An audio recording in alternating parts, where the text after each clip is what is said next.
Hello and welcome to episode 1431 of the Sleeper and the Bust. It is Thursday, July 3rd. I'm your host, Paul Sporer, joined today by Justin and Joe. What's up, guys? It's been a while since it's been all three of us. I think there's been I've been missed a couple, and then Paul and I had to do a solo, and then Justin and I had to do one. It's been a while since we've had the whole gang together. It has been, summer. We'll do that. I was gone. You were out. You're headed out again. You've been on the IL, and frankly, I'm glad we've got all three of us together today, and we are going to run a tight ship today. We're going to keep the topics flowing, but we do have to pay a moment of silence and respect to our boy Justin for the Spencer Schwellenbach injury. How you holding up there, bud? Life is meaningless. It's just, everything good that happens to you in life will eventually ruin you. Right. And there's no real purpose. And I'm just sad. I'm just sad. Yeah, I was pretty bummed, and I, no lie, was most bummed for you immediately. Yeah. I was like, oh man, Justin's gonna be so upset. That sucks, dude. Injuries blow, obviously, but it's crazy too, because like my main event team, and I've talked about this already, it's been so terrible this year. Like starting June, I was in 15th place in my main event league, and I was like one of the worst teams in the overall. And I've just been fighting. That grind. Like me, remember last year, I was always telling you, like, oh my God, this team's better, and your team is better than it was. Yeah. Unfortunately, it has lost Reagan's, Schwellenbach, aces. Yeah, like and Tyler Molly, who is like carrying, like, I have no pitching left. Like he was basically filling in for Reagan's while Reagan's was sputtering / out. Yeah. And oh my God, dude. It's a nightmare. Like I was just looking at the Fab last night, and like for like potential options to replace Schwellenbach and Molly, who got moved to the 60-day IL. Oh, and Max Meyer, right? And like just the options are terrible, and I just want to cry. It's frustrating. We are in the, I know the dog days are technically August, but I think for fantasy, and especially maybe for fantasy content creators, we're in a little bit of that dog day period. I can smell the All-Star break. Tomorrow's holiday is nice. Again, not that I'm ever complaining about doing this job. I'm not, digging ditches, all that sort of stuff, but it's a nonstop grind. And sometimes you're like, hey, I like having a nice holiday coming up, and then the All-Star break coming up. But let's get into some things here, because some guys on the field hit some dog days to the point where they've gotten themselves sent out to the minor leagues. And I wonder if we need to start cutting some of these guys. This group that we're looking at today, and I'm not going to say the number because we might not get to all of them, but this list that we're working from here, they're all 70% or higher rostered at the NFBC main event. Now, that is 15-team mixed leagues. That is a deeper cut for sure.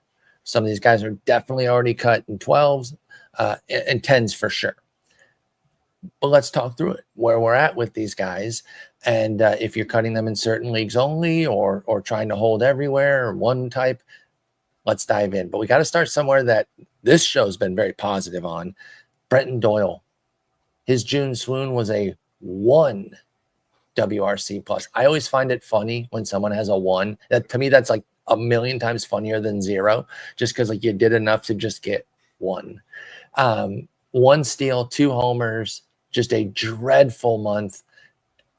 Where are we at on Doyle, Justin? I'm going to start with you. It's a guy, again, that we've liked. Are we hanging on here? And if so, where? I think in 10s and 12s, you probably can cut just for someone who's been more productive.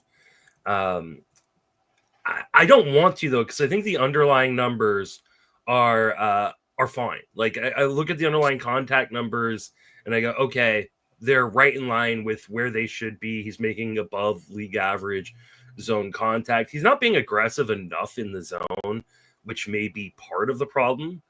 Maybe he's just being a little bit too patient, but I mean, he's hitting the ball hard. It's almost a 51% hard hit percentage during the course of the month of June. 8% barrel rate's fine.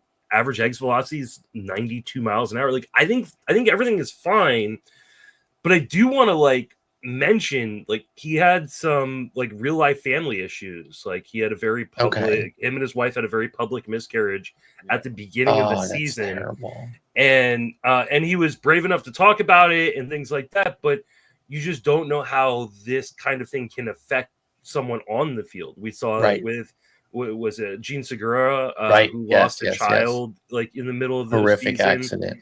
right? Like you just never know how these things are going to affect you, and so that there may be some of that, but like the underlying numbers seem fine to me. I feel like this is a buy low point, but I've also been saying that for like 2 straight months. That's the tough part, right? We're And looking at the. Go I ahead. don't know Doyle, if by it's the going to way. turn around on Doyle. I want it to, and I believe it should, but this may just be a lost season with everything going on off the field for him. That's closer to where I'm leaning. And again, it's tough. I like Doyle, but 6 homers, 8 steals, that's not nothing, but it's not much. It's a 43 WRC plus for the full season. Joe, sink or swim with Doyle. It is a 245 BABIP that, if you believe can come up, would be some batting average goodness with the power and speed if he hits that run. But is there too much here to overlook with Brenton Doyle? I guess it leads to a larger conversation of when do you give up when the expected stats are so much better and it looks like they're going to turn it around. We're Right. more than half of the way home here. He's playing for an atrocious offense that even Coors Field can't even really make anything out of. No. I think that he will probably turn around eventually, but I'm also reaching the point where I don't really care. Like if it's a 12-team league, if it's a 10-team league, I would be getting rid of him. If it's a 15-team NFBC league where you got to start 75 outfielders in the league, Right. he's going to be one of those guys. He's going to be one of those guys. Top 75 picks still with Doyle. And I know that doesn't carry everything. I know some people are screaming at their phone, your draft price doesn't matter. It doesn't not matter. Okay. It's not everything. I wouldn't just blindly say I paid this pick. I could never cut this guy. But what it connotes, the reason that I cite it is because it connotes a level of expectation. And it goes back to what you're saying, Joe, about the expected stats left. All of the stats, all of the projections basically have him for a double-double the rest of the way, which is pretty valuable in about 70 games for Brenton Doyle. Some as high as with a 260 average. That would be a hell of a player. But I don't know if you can keep waiting in 10s and 12s. I think he really is a cut there. I think 15s I am holding, even if I bench, because it is still a guy at Coors who went 23-30 last year, and I'm just not going to fully quit Brenton Doyle. He went 2 for 3 today. He's already turning it around. Yeah, there you go. I'm rooting for him too. So I do have some bias toward him, because then it goes the other way with this next guy, Michael Harris at the second. I know we talk about him a lot, and it's always negative. I'm sorry. I'm not like trying to beat the guy up, but put up some better numbers and we won't have negative things to say. It's been rough again, man. 11 in June for his WRC plus, 3 homers, just 1 steal. If there were 7-8 steals there, I wouldn't have put him on the list. There are some guys, because I'm not just going in order of WRC plus. There's some guys like O'Neal Cruz had like a 40 or something, but he had 9 steals. So we don't have to talk about him. People are still holding him for the fantasy goodness he brings. But Harris isn't even bringing that. Joe, going to start with you here. He does have 6 and 12 for the year, but a 53 WRC plus, 217 average. What's up with Michael Harris? And real just easy between the two, Harris or Doyle, before you even answer further on Harris. Christ, I guess Doyle. It's really bad. I don't really want either of them, but I guess it's Doyle. With Harris, the data I'd be is Doyle too. Like, at least with Doyle, you can look and be like, okay, double-digit barrel, etc. A lot of the numbers below the surface are still good. Michael Harris has lost points on his barrel rate, on his hard hit rate. His launch angle's gone down. The EVs are down. Like, he's a 242 on base percentage, and he has scored 19 times. That's for the year. That's not the June. That's the year for Harris. It's the whole year. He's scored 19 runs. Like, that is just unbelievable. 2 of the worst offenses, as a side note, Atlanta and Texas, I thought were going to be 2 of the best offenses, and it's been a complete opposite. Whiffed on them myself. I think Harris has to be a guy at this point where, if anybody is talking about him next year as a 3rd or 4th round pick, and it's a good lineup, and he can hit for average, round pick. Can we stop? Done. Even a 6th, I don't like. That's what I'm saying. That even at 6, I'm going to be like, are we sure? And again, Justin and I have been off on Harris for a minute, and we got burned initially. The first time we jumped off, he had a great second half. Okay, people jumped right back in. We were still pretty tepid. And again, we get things wrong. I'm not just touting something that we got right here, but like, I've just never seen it with Harris. I understand that he has power and he has speed, and that's a valuable player class. I love power speed, but he has no underlying skills. And you guys can make fun of Justin all you want about the contact rate stuff. I like to do it too, but he's dead right. in the value of it. Hold on. What? He's a great contact hitter. He has got the best contact. Oh, really? Zone See, contact. I didn't think he made good contact. No, the problem is he doesn't make good contact because he chases too much. He just makes a lot of contact. Yeah, he makes a ton of contact, but So it's, a lot of it is weak. Hurts him. Yes. That's what I meant by bad. Yeah. Okay, sorry.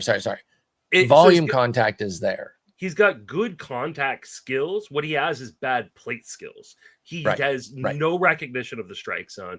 He's got a 42.4% O swing rate this year, which for context is 5th worst in baseball. And if you're if you're gonna swing outside of the zone that much, it's gonna come back to bite you. But like, here's the thing.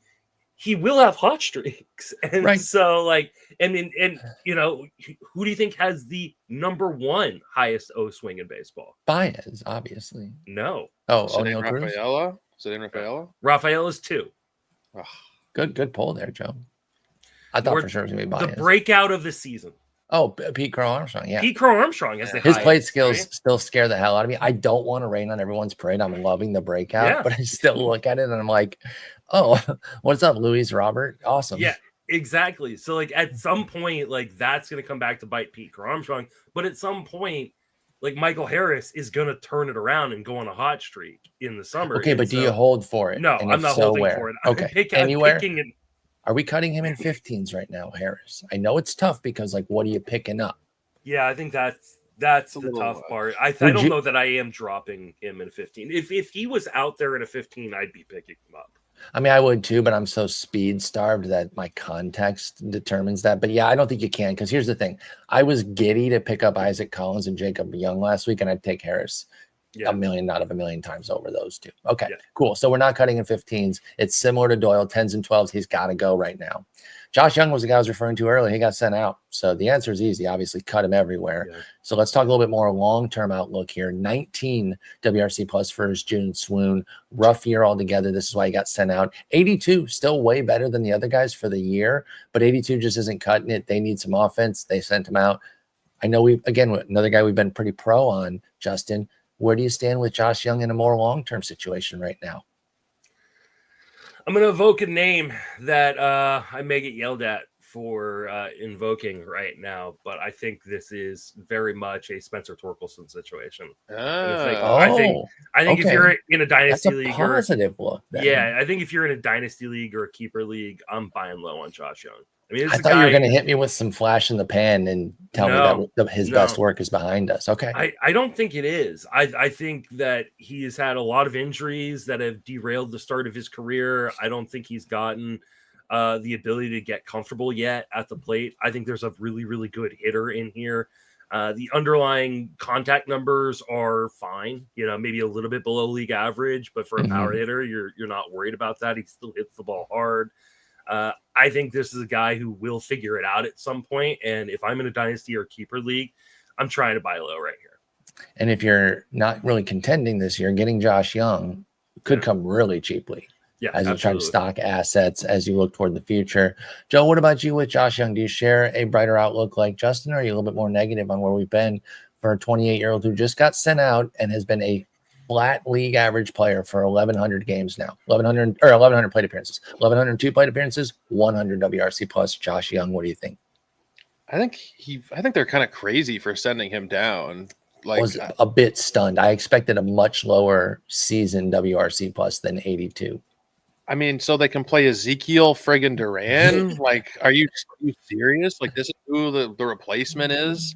Or he's supposed to be VL only, right? With Duran. He's supposed to be a short side platoon guy. I would have thought. And Billy McKinney is getting DH and left field reps. Billy McKinney's back. Billy McKinney's played the last 2 games for them. It's these are the guys you want to get reps over Josh Jung.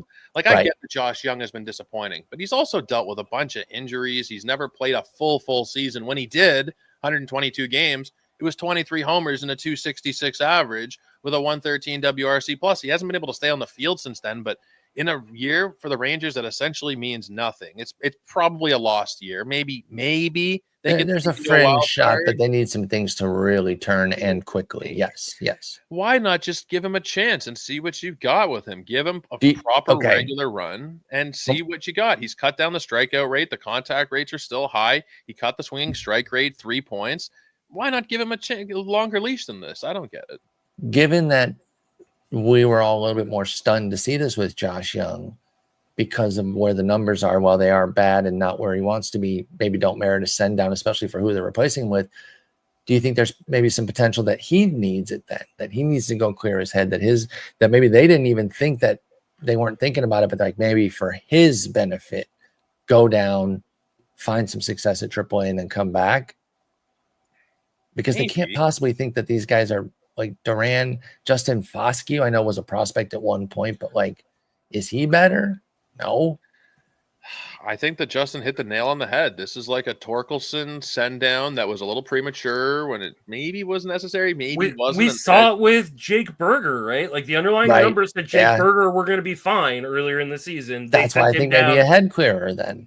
Maybe, but because it seemed to be how much the case faith for do Berger. You have in Texas right now? Because I don't have a lot. You mean as an organization? As an organization.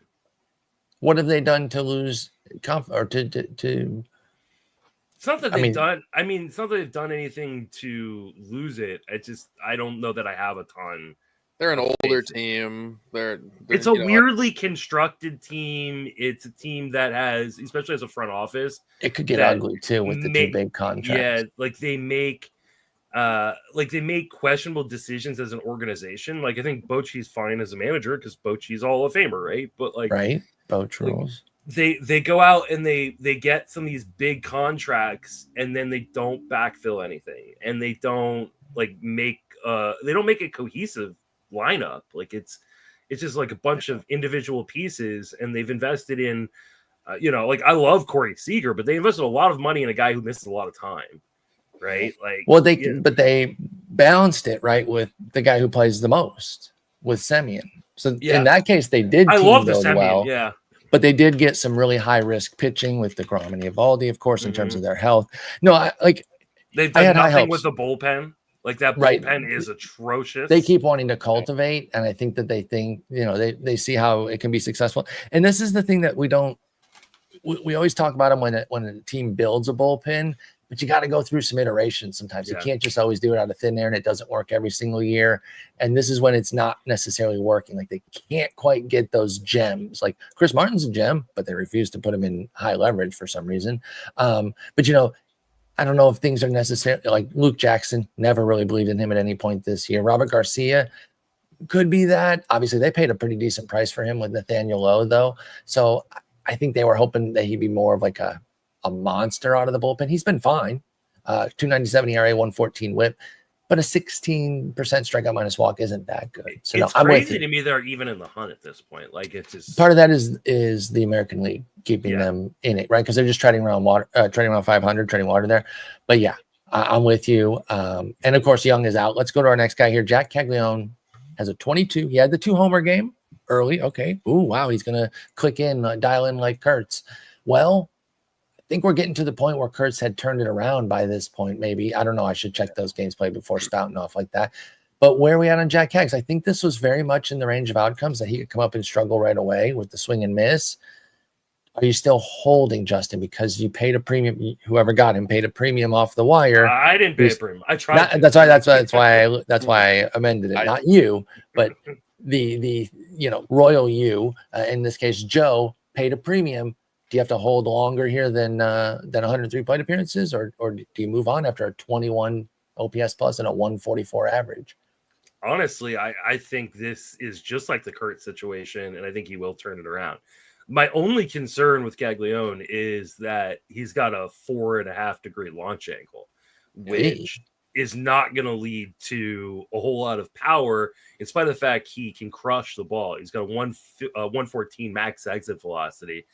His XBA is 264. He's making really, really good in-zone contact. He's swinging outside the zone a little bit too much, but it really hasn't translated into anything bad. a 23% strike rate. I think he needs to just become a little bit more patient at the plate. We saw a double-digit walk rate in the minors this year, and that hasn't translated. I think he just needs to wait for his pitch, because when he has his pitch and he identifies it, he crushes it. So I think Caglianone is actually a buy low here as well. I want to make the case that this is nothing like Kurtz, though, because before Kurtz's first home run, he was striking out quite a bit, but he had a 269 average. Cags is bludgeoning your average every night with 0 for 4. But he has a 264 XBA. Like, he's just getting unlucky here. Like, oh, do you play in an XBA league? I do. Okay, cool. He's got a 169 BABIP. Like, I think this is going to turn around. Like, I think he's going to end up being fine. But again, this was very much honestly. Go ahead, I'm sorry. The only issue is if the Royals say you got to go. They back pull the down. plug, right? But they're 14 games back in the division. They're not competing for a playoff spot. Like, they should just let him go. Well, do that.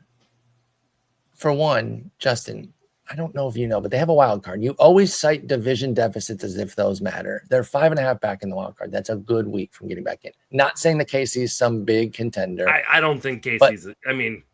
But they're a contender. Yes, they are. Yes, they are. Anyway, with Cags, one thing I will say that, like, to go against myself here, I said, oh, this was in the range of outcomes. 23% K rate is really not bad. Yeah, it's fine. At all. He's just not being patient enough. He just needs the 5% walk a little bit more, wait he's for trying to pitch. hack through it. I think he's going to be fine. I really do. As long as Casey sticks with him, I'll stick with him in all formats. Maybe try to pull. Maybe try to pull him in a trade. I think I'm going to write up a buy low, sell high tonight, and I think Caglianone's going to be on that. Offer something for real, but Joe, you've got him. You paid $400. You're not feeling great so far, but where are you at the rest of the way here? I know you're not cutting. You're nowhere near cutting. So where are you at then? No, I feel like I should throw a dunce cap on and go sit in the corner, but I'm definitely not cutting him yet. That's how Justin felt about his $300 Kurtz, and now Kurtz has 12 home runs. Yeah, that was why I did this, is because I needed the power. I'm like 9th in homers, 8th in ribbies. Like, I needed the power stats. I saw that 2 home run game, and that was like, those 2 homers were so impressive. One of them, they were both off of lefties. One of them was 95 at his eyes that he pulled for a homer. Like, the raw power is definitely there, and I agree that the launch angle is a huge problem at 4 degrees. It was negative for the first week plus. So we're making progress, and when you see that it was 16 degrees in AAA this year, it does give me hope, especially because I'm just retreading essentially what Justin said and what you've said, but 23% strikeout rate is totally fine. I'd like for him to walk more. I think Cags is just amped and just like hacking too much. He needs to settle down, realize he belongs, and he should be fine. Yeah. So, absolutely. I do think you should hold. And again, I said it about the draft price. I feel somewhat similarly about the fab price too, that you pay a big premium. You should hold for a set amount of time, somewhat relative to that price point. And 106 plate. I don't necessarily believe that, but I think the underlying skills say you should hold. It's sure you can craft scenarios, but where do you majorly diverge from that? I mean, I did with Kobe Mayo, right? I spent a bunch of money on Kobe Mayo when he first came up and dropped him immediately once they. Well, he got sent back out. Yeah, that's totally different. I'm talking about guys that are playing and still there. Once somebody gets sent back out, all bets are off. I'm never going to blame somebody for cutting at that point, even if you paid $300 and they get everybody dropped Chase Burns so I can go pick him up because they need pitching. Right? Like, did he get sent back out after that start? I don't think so. I mean, unless I missed it. No. I was asking if I had missed it. Everybody just like spent a crap ton of money on Chase Burns after that first amazing start, and they didn't get the Yankees start. That's the funny thing. Yeah, and then they got their head just caved in. Yeah, the next he was tipping his pitches. He'll be that's the word on the street that he was tipping. All right, Paul Goldschmidt. Joe, I'll start with you. The old head looked like he was going. He got off to a pretty good start, I think. Remember when the torpedo bats were a thing? That was funny. I don't know if he was part of that. I just remember when the Yankees at the beginning of the year, everything was perfect. And he is our best guy on this list. He still has a 118 WRC plus, which probably means we don't need to go anywhere. So let's narrow focus this on 10s, where you do stick and move a bit more. Is the June swoon from Paul Goldschmidt indicative of anything more? or just some smoothing out of his numbers, all's good, hold even in shallower leagues for Paul Goldschmidt, Joe? Well, here's where I have trouble with it is the fact that he's losing playing time. That is more concerning than the 4 months. Especially for a 10-teamer where you need guys, you need that volume to be hitting with the quality. I think that makes it even more difficult then. Like when he's playing, he's still generally pretty good. Like his last 2 games have both been multi-hit games. But if I'm looking back over the last 30 days, 88 plate appearances, 37, or that's at bats, actually. That's not plate appearances. 88 over the last 30 days, 37 over the last 2 weeks. I just don't think he's playing enough to be worth it in the shallow formats. In a 15-teamer, like you don't really have much of a choice but to hold them. But honestly, we might get to the point where he is a cut in those deeper leagues. If he's playing only as a short side platoon, which is not exactly what they're doing right now, but they're kind of trending in that direction a little bit. Right. I'm worried that by the time we get to mid-August, Goldschmidt is going to be somebody that kind of needs to be dropped. Justin, you were shaking your head a bit in agreement there, at least about the playing time piece. Do you have concerns for Goldie that would make you cut in 10s and 12s? And then where do you stand on 15s? I have a little concern because we're talking about, 3 series before the All-Star break? And they're going to face a total of 3 lefties over that period, and 2 of them are going to be the last 2 games before, I think, the All-Star break. So, which they might even shelve him because he's old and just give him the extra break or something for Goldie.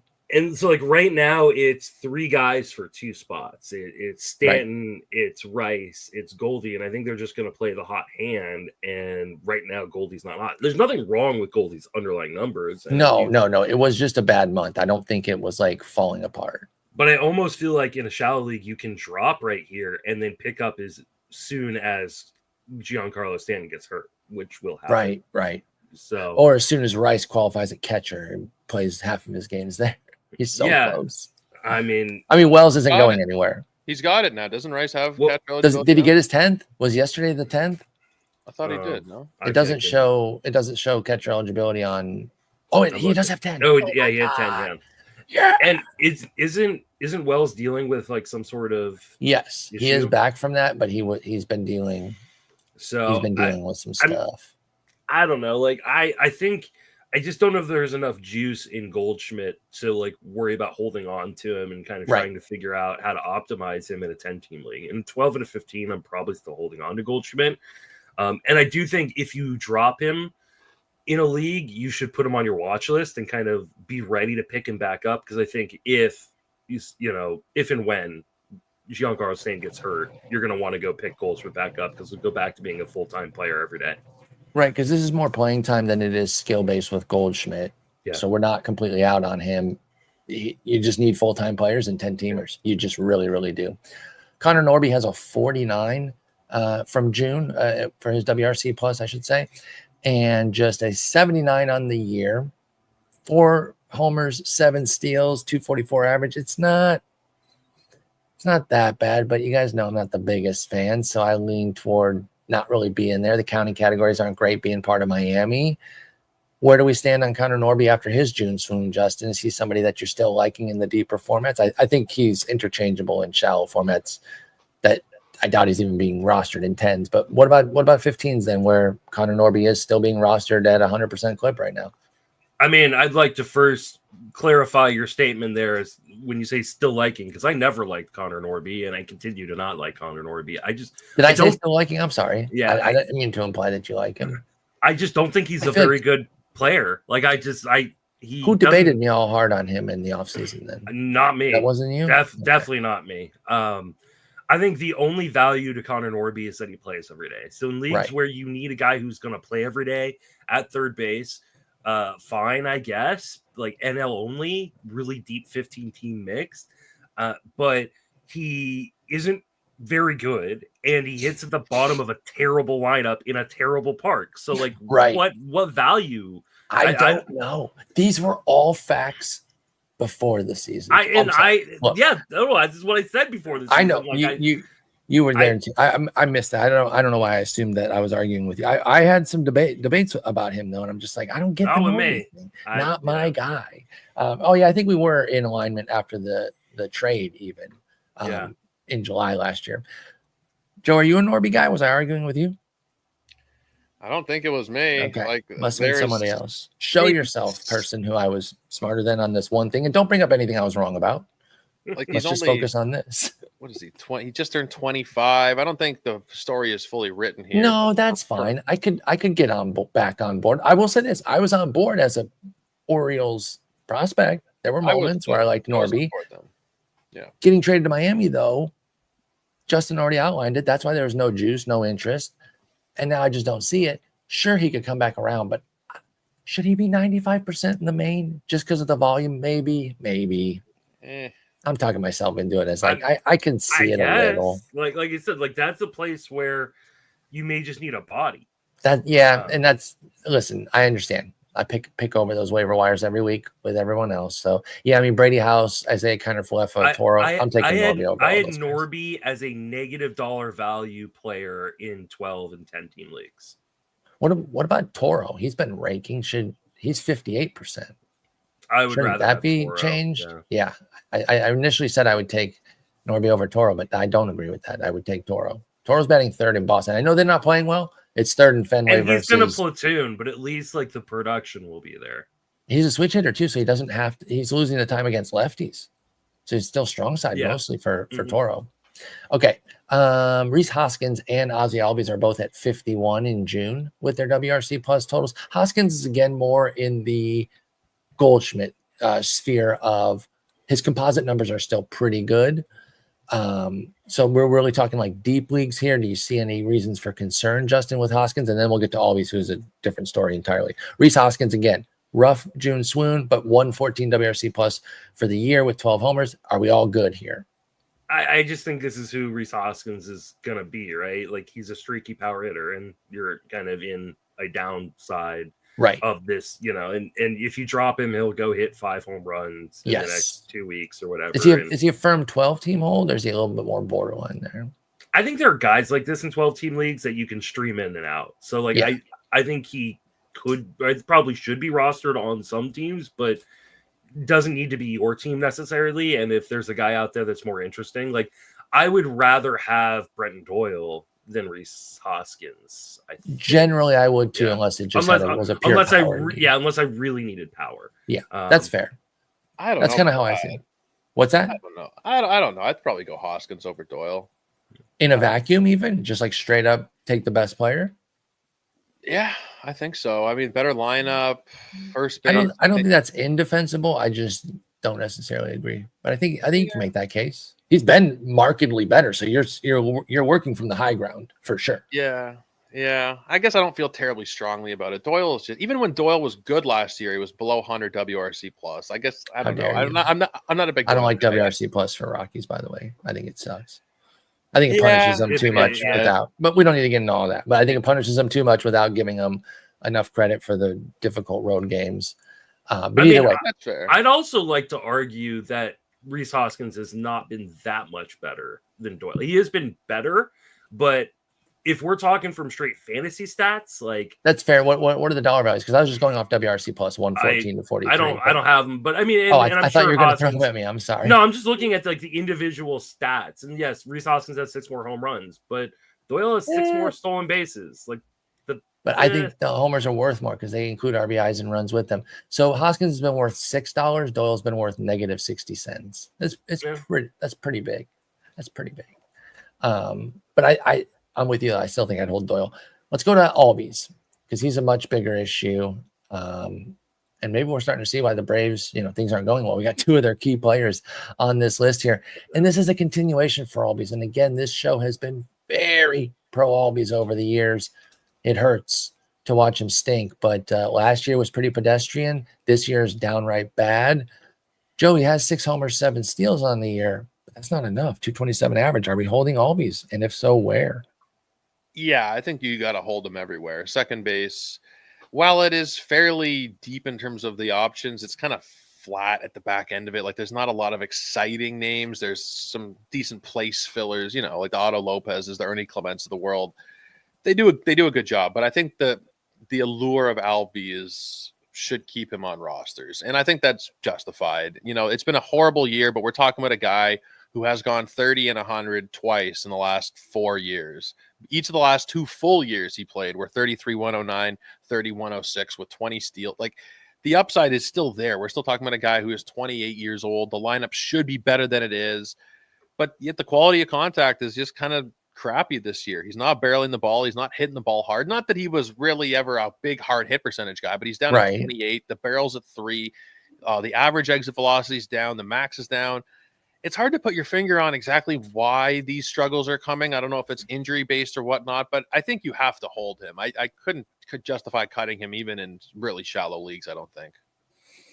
Justin, where do you come out in the 10s? I think 15s you gotta. There's nobody better. 12s? I don't know, man. Joe's selling me a bit. I was ready to be more aggressively negative about cutting or positive about cutting him, saying to cut Albies. Maybe not, but I don't know, man. Is our boy cooked? I don't know that he's cooked, but I don't know that you're ever getting, or at least this year, you're getting the version of Albies you drafted. And the fact that he's actually stayed healthy this year is the really frustrating part, because one of the big issues with him the last few years has been just staying on the field. And you're getting, he's 85 games played, 362 plate appearances is amazing.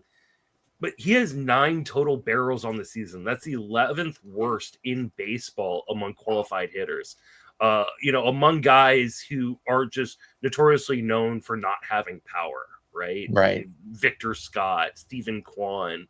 Victor Scott been raking lately. I think he has a few homers. I just noticed, and I was like, whoa, okay.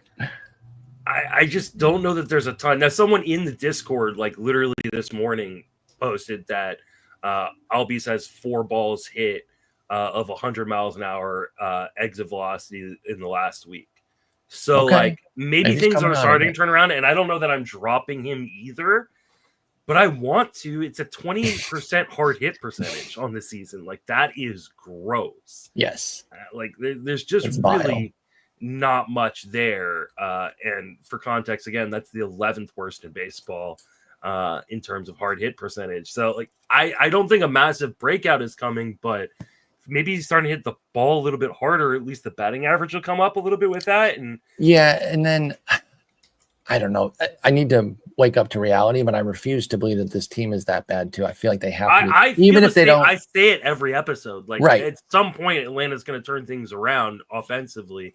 Pitching wise, you might be pitching next week. Well, that part's true, but time's probably going to run out on them to contend. But I don't see any reason that they can't have some halfway decent offense, but we'll see. So okay, you guys sold me on all these. Away?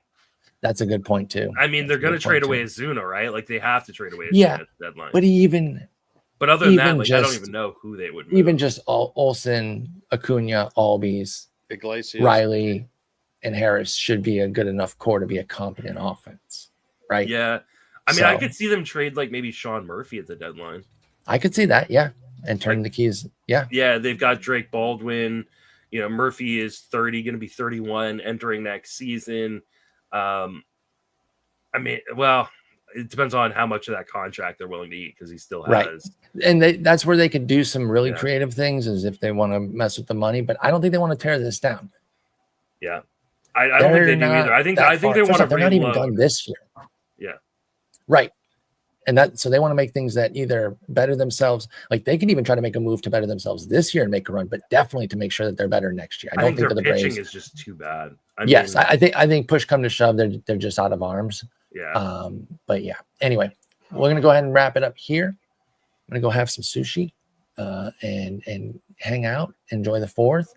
Gentlemen, great talking with you. We'll be back next week. Yeah, everybody good for next week? Joe, how long are you gonna be out of town? Oh, just over the weekend. Oh, okay, cool. Oh, happy Canada Day to you, by the way. Yeah. Oh, thank you very much. Happy 4th to you, Jess. Thank you. We Justin, what are you doing tomorrow for the 4th? I'm being forced to go to a fireworks celebration. Almost got me choking there.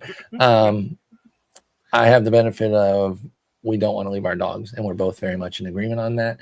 So we don't do anything at night on 4th. I need to get a dog so that we're gonna go swimming. But then we stay home with them because we don't want them freaking out by themselves, thinking that the world is ending. But all right, gentlemen, great talking with you. Justin, we'll be back tomorrow talking some two-step.